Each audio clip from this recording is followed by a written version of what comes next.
Assalamu alaikum warahmatullahi wabarakatuh, mpenzi mtazamaji, natumai mzima buheri wa afya. Jina langu ni Haifa Muhammad na karibu katika kipindi kipendacho Pewa Asubuhi ndani ya kitengo afya na ustawi. Alhamdulillah, Mwenyezi Mungu ameweza kutupa uzima kuweza kukutana tena siku nyingine, na hakika pia wewe umeweza kuamka vyema, na inshallah mpenzi mtazamaji, leo tuko naye mgeni mwingine ambaye ni mgeni, na inshallah anakuja kwa jina la Hamisi Tony, na inshallah tutaweza kutujuza mengi kuhusiana na swala zima la afya, hasa hususan tukiangalia mada yetu ya leo. Tutaenda kuangazia deep vein thrombosis katika mada yetu, ambayo nadhani kwa Kiswahili wanasema ni mvilio wa damu kwenye mishipa ya ndani au thrombosis ya kina cha mishipa. Uende labda umekutana na watu njiani, labda mtu unaona katika miguu yake kuna veins zimejichora na hujui ni nini. Sasa siku ya leo tutaweza kufahamu mengi kupitia Hamisi akiwa nasi ndani ya studio zetu za Mahdi TV, na tukielekea kwake tutaweza kufahamu mengi na mengi zaidi. Karibu sana Hamisi. Naam, asante sana. Karibu sana. Naam. Kabla tuendelee na mada yetu, tungependa kufahamu ni nani, unafanya nini, unajihusisha na nini hasa? Naitwa Hamisi Tony. Mimi ni mwanafunzi katika chuo kikuu cha Kenyatta University. Nasomea udaktari na upasuaji. Kwa leo nimekuja kuongelea mada ya deep vein thrombosis. Asante sana. Na tungependa kufahamu hii deep vein thrombosis, what is it? Deep vein thrombosis ni wakati kuna uganzi wa damu katika mishipa ya ndani ya miguu haswa. Kuna clots ambazo zina form ndani ya veins za mguu. Kuna veins aina ya mbili, kuna za juu na za chini. Za ndani sasa ndizo ni deep veins ambazo form clot inaitwa deep vein thrombosis. Kwa hivyo ukiangalia mishipa kama ni pipe ya maji, si ndio? Pipe ya maji ikiclog, si maji itasimama. Hiyo sasa ndio deep vein thrombosis. Ni kama clotting mahali. Clot ndani ya vein. Sasa nini husababisha ama ufanya mpaka ifikie kiasi kile ambacho mtu anakuwa na ile hali? Kwa deep vein thrombosis kuna sababu tatu haswa ambazo zinajulikana. Ya kwanza inaitwa stasis. Stasis ni kusimama kwa damu. Damu inakuwa ni slow, inasonga polepole. Damu ikisonga polepole inagandana kwa urahisi. Hiyo ni stasis. Stasis huwa inatokezea wakati ambapo tuseme umekaa kwa muda mrefu hujasonga, kutakuwa na damu inasonga polepole, kwa hivyo utakuwa na stasis. Ya pili ni inaitwa, kwa hiyo mishipa ikiumia, wall ya mshipa ikiumia, endothelial injury, the wall ya vein kisha umia, unapata kwa urahisi damu itagandana hapo ndani. Utakuwa na mishipa kuumia kwa, kama tuseme unatumia madawa fulani, ama uko na condition fulani za kiafya ambazo zinasababisha kuumia, kama saratani, kansa. Inaweza sababisha mishipa kuumia. Na ya tatu inaitwa hypercoagulability. Ni wakati damu iko na wepesi wa kugandana kwa urahisi. Damu inaweza gandana kwa sababu kuna sababu kadhaa, kama ukiwa mjamzito kuna urahisi wa kugandana kwa damu. Sasa hiyo ni hypercoagulability. Na magonjwa zingine za genetic hapa na pale ambazo zinasababisha damu kugandana kwa urahisi. Naam. Na ni magonjwa yapi ambayo labda haya ya kawaida yetu yanaweza sababisha, kando na kwamba ujauzito na kansa? Je, kuna magonjwa mengine ambayo yanasababisha kupatwa na hii hali ya deep vein thrombosis? Ni vile tumezungumzia, ni kwa hali gani ambayo utapata uko na stasis wakati hausongi. So sitasema ni magonjwa, lakini ni kama mtu ambaye una travel. Sasa kama una travel for over 4 hours, kwa masaa 4 kwenda juu, umekaa kwa gari, ama mtu ambaye uko kwa ofisi masaa 4 hujasonga, hiyo unajipea kwa urahisi, unaweza gandana kwa sababu ya damu kusonga pole pole. Kisha unaweza pata kama umekuwa hospitalized, kwa hospitali, uko kwa ward, umelala kwa kitanda, kwa hivyo utaweza kusonga kwa muda mrefu. Kwa hivyo unaweza kuwa na deep vein thrombosis. Ama unaweza kuwa umefanyiwa upasuaji. Upasuaji generally huwa inapea mwili stress. Ukipea mwili stress, utapata kuna urahisi wa endothelial injury na kugandana. Tunaweza sema kuna zingine kama kwa overweight kidogo pia inasababisha, kwa sababu inapea miguu stress. Ukistress miguu ina pressure kwa veins. Pressure ikiwa kwa veins, damu haipandi vizuri kuja kwa roho. Na je, huwa inatokea kwa miguu peke yake ama kuna sehemu nyingine ya mwili yenye huwa inatokea?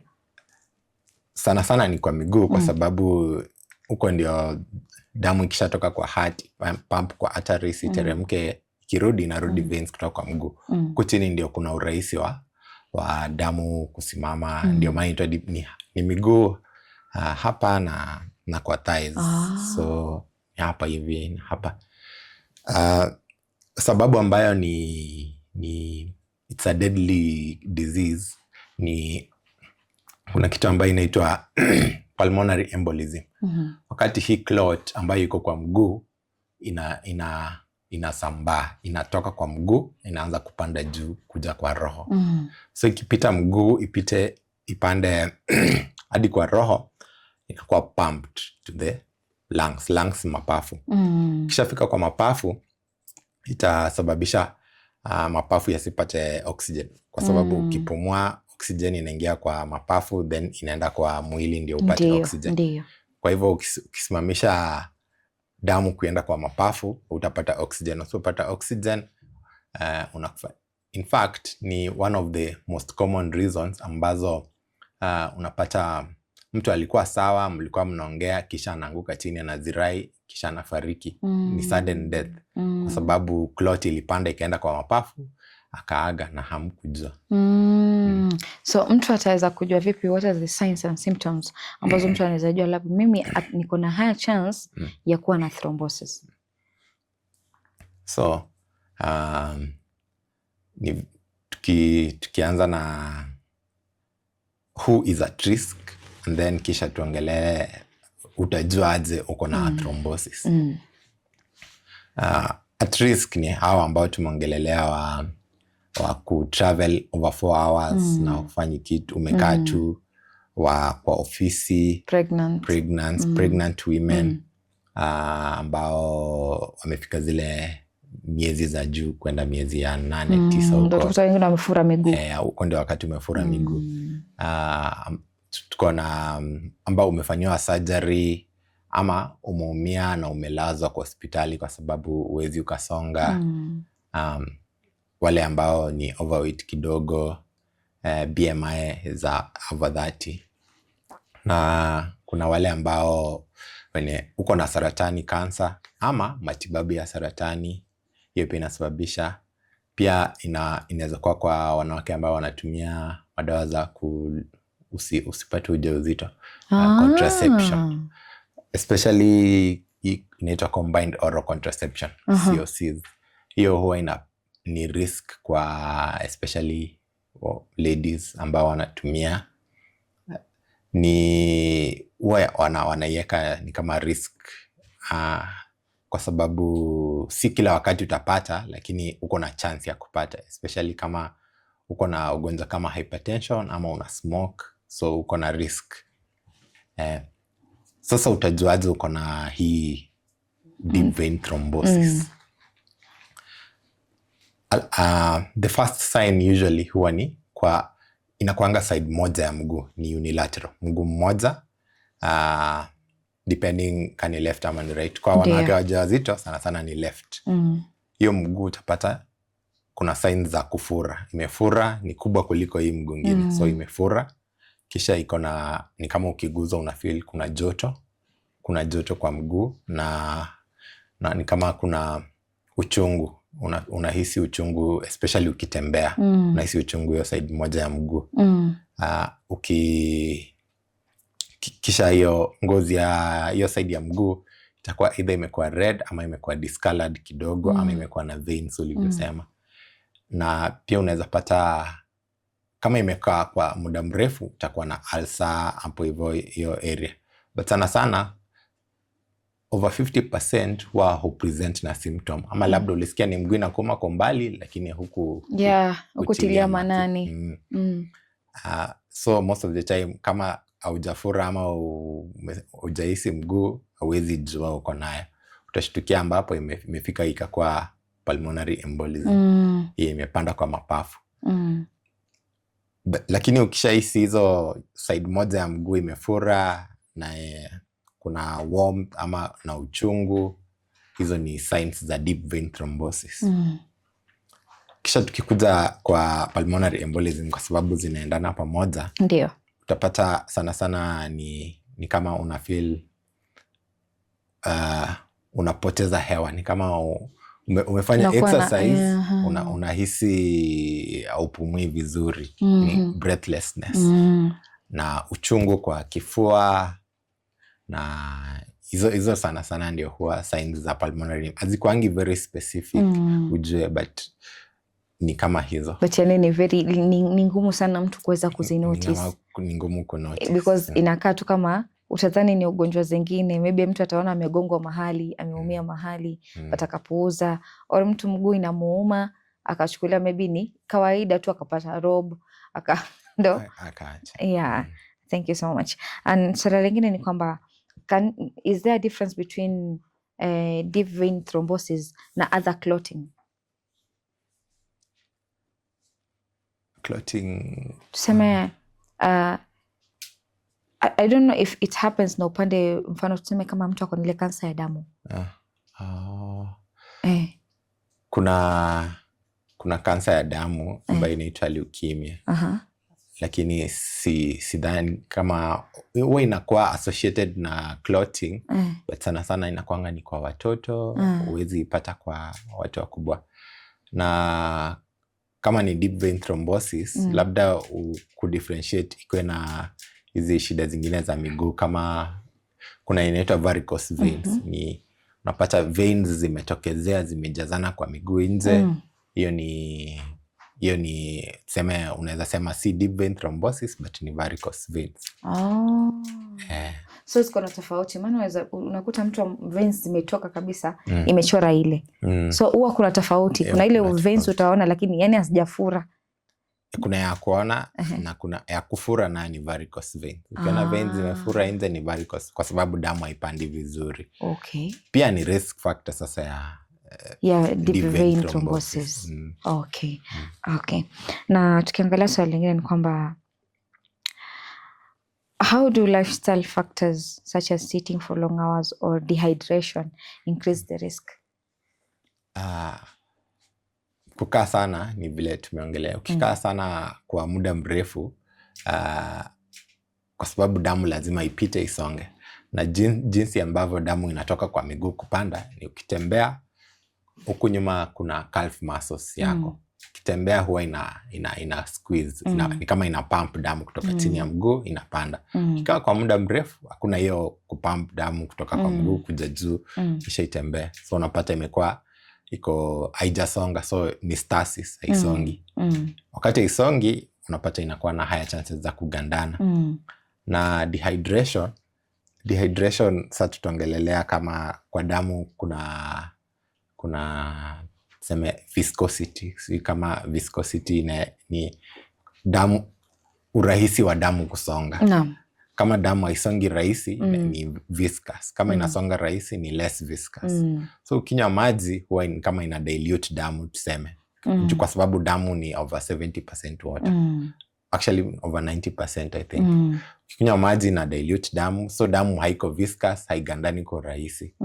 So ukiwa hydrated au ukiwa dehydrated, damu inakuwa viscous, inagandana kwa urahisi. Asante sana. Shukran sana Hamisi. Acha tuchukue mapumziko. Tukirudi katika awamu ya pili tuweza kuendelea na mada yetu. Kurudi kwako mpenzi mtazamaji, natumai katika awamu ya kwanza tukiwa naye Hamisi ndani ya studio zetu za Mahdi TV unaweza kufahamu kuhusiana na deep vein thrombosis, na ni kitu ambacho ameweza kuelezea. Binafsi nilikuwa nadhani ni ile ya pili yenye ameweza kuielezea ya kwamba kuna zile veins unaona kabisa zimefura, lakini pia ameweza kuelezea signs and symptoms za wewe kuweza kufahamu huenda uko nao lakini haujijui, huenda ukachukulia labda ni mzaha lakini haujijui. Na inshallah mpenzi mtazamaji, acha tuchukua mapumziko, tutakaporudi tutaendelea zaidi.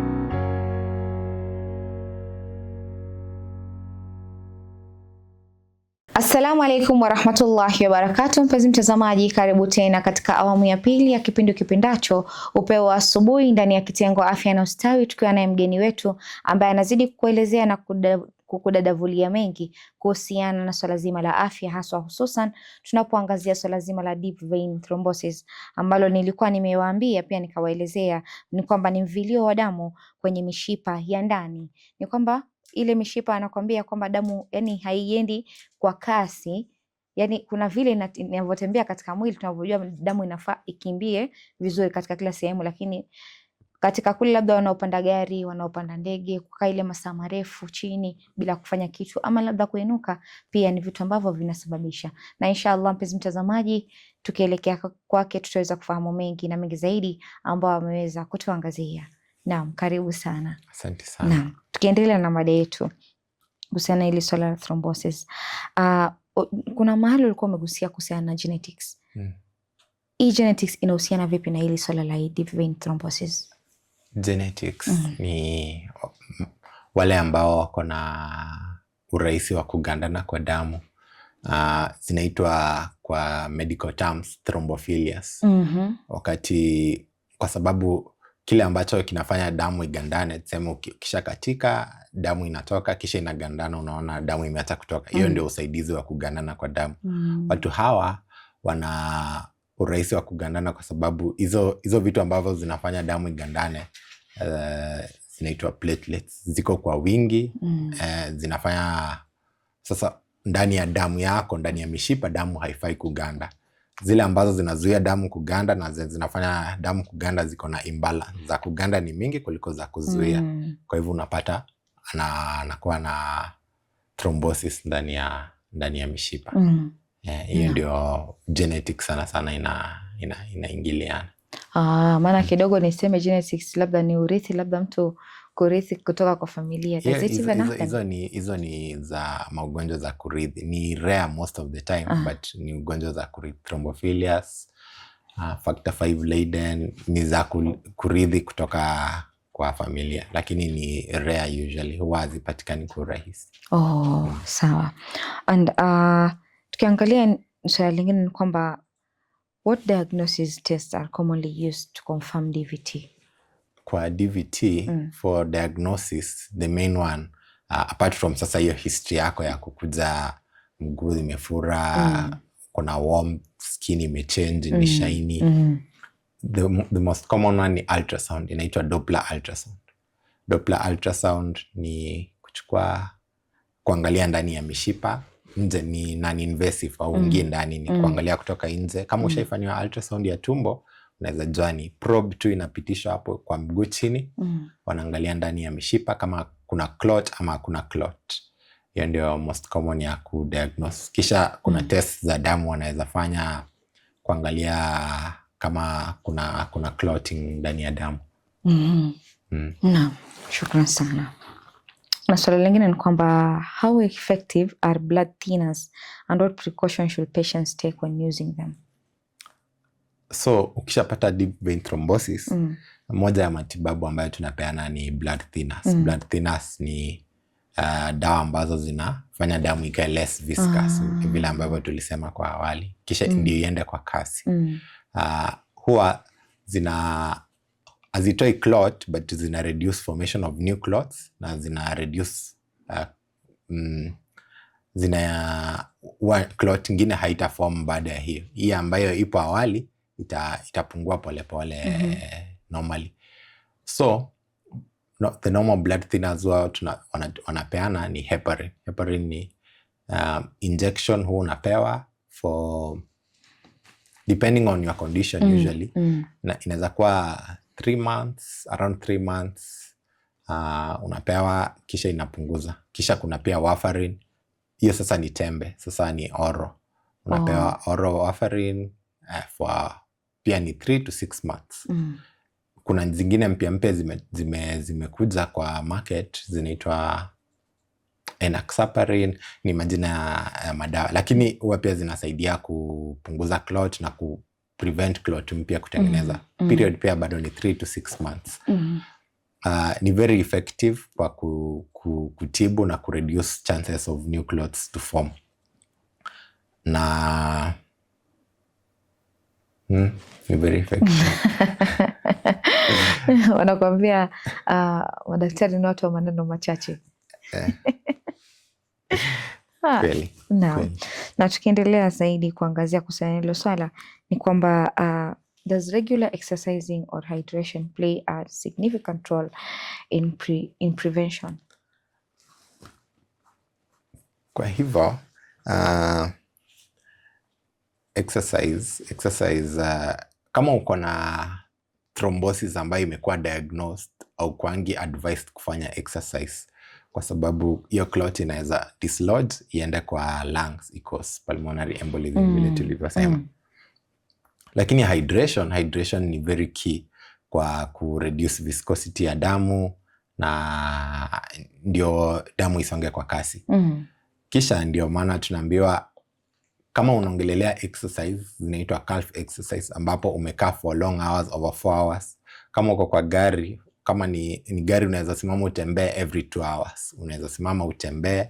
Kama huwezi tembea, unaweza flex miguu zako, unainua mguu juu chini, juu chini, kisha calf ziflex, kisha damu ipande juu. Hiyo ndio prevention measure ambayo unaweza take kama unakaa for long periods of time. Lakini exercise kama uko na DVT confirmed is not advised. For normal exercise huwa hairelate na DVT unless unajaribu kureduce kama risk factors kama za obesity na hizo. Na kwa swali lako la blood thinners, pia ukiwa on blood thinners huwa unakuwa advised kuangalia usijikate kwa urahisi, kwa sababu blood thinners zinafanya blood isiclot kwa urahisi. Kwa hivyo ukijikata unaweza bleed out. Na kisha kabla ya kuenda surgery lazima pia uinform your practitioner, your caregiver kwa uko on blood thinners, so that kama surgery unajua lazima ukate into the body na unaweza bleed out. Pia hiyo lazima ukwe caution about it. Pia kuna side effects kadha wa kadha za hizi blood thinners. Kama kuna zingine kama hiyo warfarin huwa inafanya kukufa kwa tissues za mwili. Ni warfarin necrosis, ni kama mkono kukufa, kwa sababu hizo veins ndogo zenye zinaenda kusupply damu wazifiki ukiwa on warfarin. Lakini huwa kuna prevention yenye huwa zinakuwa taken ndio usikuwe na vitu kama warfarin necrosis. Na how long inachukua kutibu DVT? So normally for kama pregnant women ambao postpartum umetoka na umekuwa on DVT, umekuwa na DVT ukaanza kutibiwa, ni 3 to 6 months. Lakini kuna wale ambao ni lifelong, huwezi toka kwa blood thinners hadi umalize, kwa sababu kuna risk ya pulmonary embolism na risk ya stroke. Wale ambao wako na hizo thrombophilias, wale wa genetic ambao tuliongelelea awali, hao ndio unaweza kuwa on lifelong blood thinners. Na lingine ni kwamba what are some myths people believe about blood clots or DVT? Maybe kama kuna myths ambazo labda kuna watu wanafikiria maybe hizi watu wameziwekea mkazo upande wa hii deep vein thrombosis, na labda ni myths tu ambazo watu wengi wamejiwekea. Kwa ambazo najua ni kwa kwa madawa. Kuna myth ambayo kama uko na DVT ukitumia aspirin itapunguza DVT. Lakini si ukweli, kwa sababu aspirin is not enough to prevent new clots. Aspirin labda inatumika kwa kuprevent stroke hapa na pale, lakini si clots za veins most of the time. Hiyo ndio the most common myth huwa nimekuwa nimesikia. Okay, sawa. And another thing ni kwamba how can media and health programs like this one help raise awareness about DVT prevention? Kwa sababu looking at it ni kwamba watu wengi hawazungumzii huu ugonjwa. Me I had to go niende niangalie ni ugonjwa gani kwanza ndo niangalie. So I was like, kumbe ni ugonjwa huu. So kuna watu wengi ambao hawana ile awareness about concerning hii disease ya deep vein thrombosis. Unapata wakati mwingi because it's a serious condition, ambapo ukikuwa na complication kama ya pulmonary embolism, usually over 60 to 70% huwa unapass, unakufa, haujui nini ilikuwa imefanyika. Tuseme ulikuwa umefanywa, ulivunjika mguu awali, ulikuwa kwa accident, ukafanywa surgery, kisha ukaendelea na maisha yako ya kawaida. Hiyo haukujua kama hiyo ilikuwa risk factor kwako kukuwa na DVT. Kwa hivyo ukapata pulmonary embolism, kisha haujui ilifanyika aje, kisha unaaga. Hizi conditions ni very common kwa sababu pregnancy is very common. Watu kukaa kwa gari is very common, na lazima huo unajua ukikaa kwa hizi long periods kuna risk ya kukuwa na magonjwa kama DVT, kwa sababu ni very common na watu hawazijui kwa wingi. Ndio maana tunafaa tuna campaign tujue. I think kama ni August inafaa huwa inakuwa ni DVT month, but huwa iongelelewi. Unasikia breast cancer awareness month, hizi awareness zingine, lakini DVT huwa iongelelewi kwa wingi.